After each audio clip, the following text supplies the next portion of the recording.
ഇത് ജനുവരി മാസം, ഇന്ന് ജനുവരി 2-ാം തീയതിയാണ്. പുതിയ വർഷം ആരംഭിച്ചു കഴിഞ്ഞു. സ്വാഭാവികമാണ് അടുത്ത മാസം പകുതിക്ക് ശേഷം തെരഞ്ഞെടുപ്പിൻ്റെ പ്രഖ്യാപനം വരാൻ പോവുകയാണ്. തെരഞ്ഞെടുപ്പ് പ്രഖ്യാപനം വരും. ഈ അസാധാരണ സാഹചര്യത്തെ നേരിടാൻ രാഷ്ട്രീയ നേതൃത്വങ്ങൾ ഒരുങ്ങുകയാണ്. നമ്മൾ സാധാരണ കാണാറുള്ളത് കോൺഗ്രസ് ആണ് പലപ്പോഴും തെരഞ്ഞെടുപ്പ് പ്രഖ്യാപനത്തിന് ശേഷം മാത്രം ഒരുക്കുക, വലിയ തർക്കത്തിലേക്കും വിവാദത്തിലേക്കും ഒക്കെ പോകുന്ന കാഴ്ച. പക്ഷേ ഇത്തവണ അസാധാരണമായ വേഗത്തിലാണ് കോൺഗ്രസിൻ്റെ ആലോചനകളും ഒരുക്കങ്ങളും. തദ്ദേശ തെരഞ്ഞെടുപ്പിലും ഇത് തങ്ങൾക്ക് ഗുണം ചെയ്തു എന്ന വിലയിരുത്തലാണ് കോൺഗ്രസ് ഇത്തവണയും അങ്ങനെ ഒരുങ്ങുന്നത്. ആദ്യം അവർക്ക് പരിഹരിക്കേണ്ടത് മുന്നണിയിലെ സീറ്റ് തർക്കങ്ങളാണ്. മുന്നണിയിലെ സീറ്റ് തർക്കങ്ങൾ എന്ന് വെച്ചാൽ ചില മാറ്റങ്ങളൊക്കെ ഇത്തവണ ഉണ്ടായേ പറ്റൂ. ആ മാറ്റങ്ങൾ എന്തൊക്കെ എങ്ങനെയെന്നുള്ളത് നമുക്ക് വിശദമായി തന്നെ നോക്കേണ്ടതുണ്ട്. അതിൽ ഏറ്റവും സുപ്രധാനമായ ഒരു നീക്കം ഇത്തവണ ഉണ്ടാകുന്നു എന്നതാണ് സാഹചര്യം. കാരണം ഈ മുന്നണികളിലെ സീറ്റ് വിഭജന വിഷയത്തിൽ ഈ മാസത്തിൻ്റെ പകുതിയോടുകൂടി തന്നെ ധാരണയിലെത്തുകയാണ്. അതിലേറ്റവും പ്രധാനം മുസ്ലിം ലീഗും കോൺഗ്രസും തമ്മിലുള്ള സീറ്റ് വിഭജനം സംബന്ധിച്ചാണ്. തിരക്കിട്ട ചർച്ചകൾ ആരംഭിച്ചു കഴിഞ്ഞു. ഇത്തവണ കോൺഗ്രസ് ഒരു വലിയ സസ്പെൻസ് നീക്കത്തിന് ഒരുങ്ങുന്നു എന്നതാണ് പ്രധാനപ്പെട്ട കാര്യം. അതായത് കോൺഗ്രസിൻ്റെ സ്ഥാനാർത്ഥി പട്ടികയിൽ ഇത്തവണ വമ്പൻ സസ്പെൻസുകളാണ് കാത്തിരിക്കുന്നത് എന്നതാണ് കോൺഗ്രസ് കേന്ദ്രങ്ങൾ പറയുന്ന സൂചന. സ്ഥാനാർത്ഥികളുടെ കാര്യത്തിലും ഈ മാസം തന്നെ കോൺഗ്രസ് തീരുമാനമെടുക്കാൻ പോവുകയാണ്.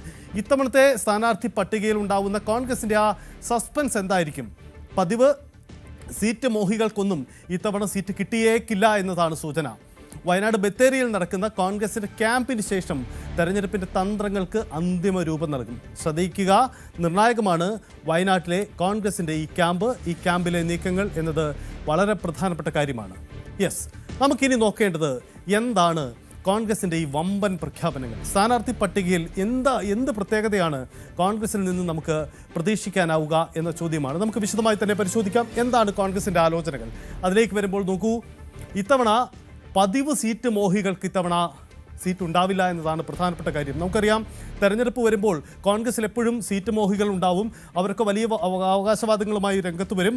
മുൻകാലങ്ങളിൽ പാർട്ടിയിലെ തങ്ങളുടെ അനുഭവ പരിചയങ്ങളും ഒപ്പം തന്നെ ഗ്രൂപ്പിൻ്റെ പിന്തുണയും ചില പ്രധാന നേതാക്കളുടെ നോമിനികളായിട്ട് വരിക, ഇങ്ങനെയൊക്കെ പലതും നമ്മൾ കണ്ടിട്ടുണ്ട് കോൺഗ്രസിൽ. പക്ഷേ ഇത്തവണ ഈ പതിവ് സീറ്റ് മോഹികൾക്ക് ഇത്തവണ സീറ്റ് ഉണ്ടാവില്ല. വിജയസാധ്യത മാത്രമായിരിക്കും അവിടെ മാനദണ്ഡമാവുക എന്നതാണ് പ്രധാനപ്പെട്ട കാര്യം.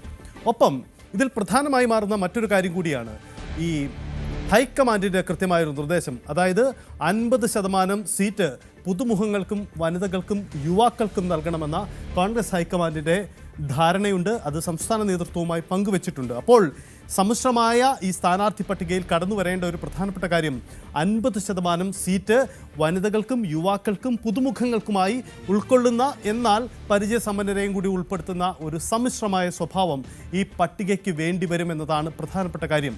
ഇനിയാണ് മറ്റൊരു പ്രധാനപ്പെട്ട കാര്യം.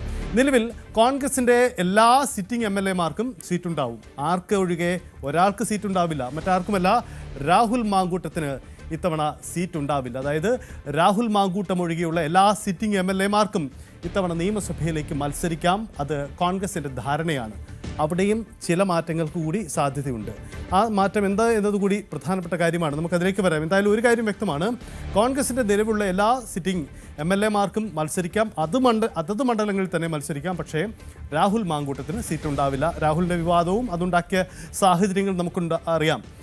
ചിലരെങ്കിലും പ്രതീക്ഷ വെച്ചിരുന്നു ഈ കോൺഗ്രസ് ഈ തർക്കങ്ങൾക്കൊക്കെ ഒടുവിൽ രാഹുൽ മാങ്കൂട്ടത്തിന് ഒടുവിൽ സീറ്റ് നൽകിയേക്കും എന്നത്. പക്ഷേ കോൺഗ്രസ് ഉറപ്പിക്കുന്നു ഇത്തവണ രാഹുൽ മാങ്കൂട്ടത്തിന് സീറ്റില്ല.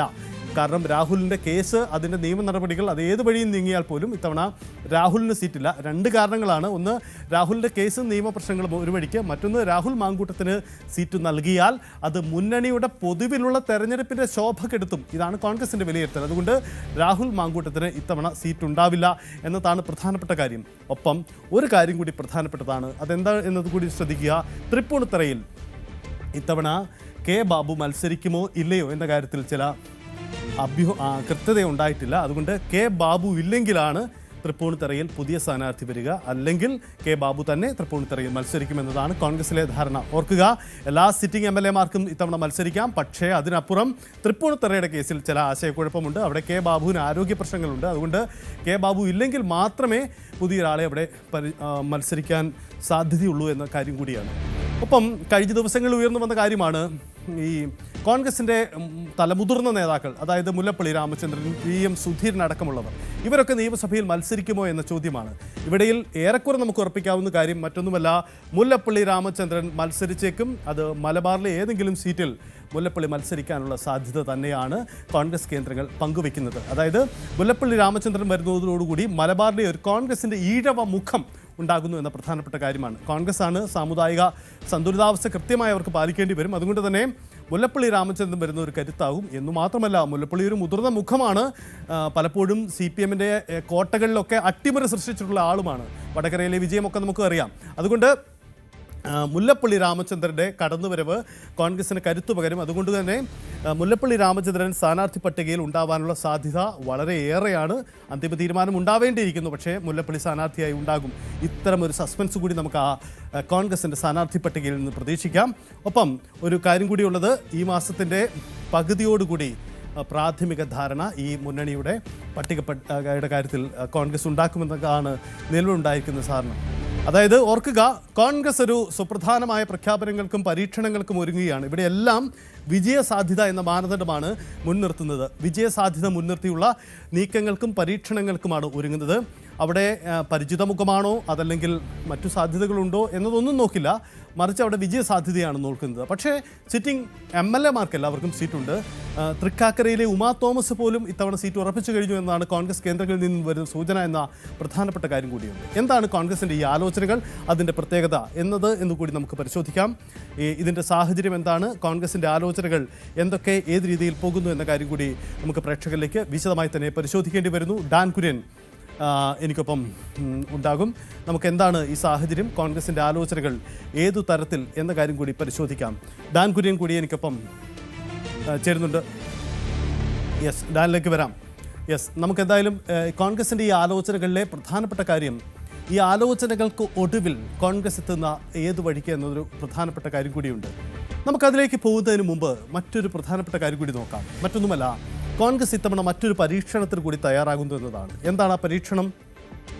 അതായത് CPM പലപ്പോഴും പരീക്ഷിച്ചിട്ടുള്ളതാണ് വിജയസാധ്യത കുറഞ്ഞ ഇടങ്ങളിൽ പൊതു സ്വതന്ത്രരെ രംഗത്തിറക്കുക.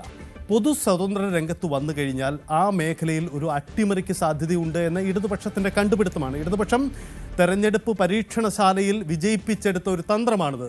അത് പലപ്പോഴും ഇടതുപക്ഷത്തിന് നേട്ടമുണ്ടാക്കിയിട്ടുണ്ട്. പക്ഷേ ഇത്തവണ അത് കോൺഗ്രസ് ആ തന്ത്രം ഏറ്റെടുക്കുന്നു എന്നതാണ് പ്രധാനപ്പെട്ട കാര്യം.